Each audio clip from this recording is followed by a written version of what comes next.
Rencana penyematan gelar kehormatan militer untuk Menteri Pertahanan Menhan Prabowo Subianto dari Presiden Joko Widodo dinilai tak pantas.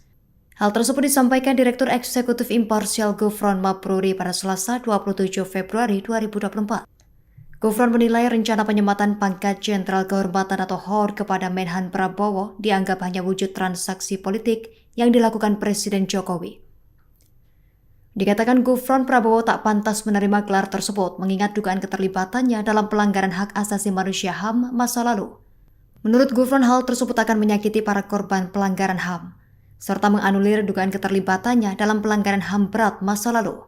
Gufron menegaskan pemberian gelar Jenderal Kehormatan bagi Prabowo yang sebelumnya diberhentikan dari Angkatan Bersenjata Republik Indonesia atau ABRI merupakan anomali.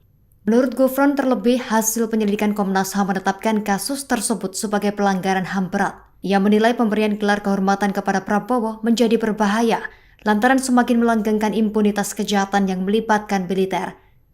Sebagai informasi, rencana pemberian gelar kehormatan militer akan berlangsung di acara rapat pimpinan Rapim TNI Polri pada Rabu 28 Februari 2024. Download Tribun X sekarang, menghadirkan lokal menjadi Indonesia.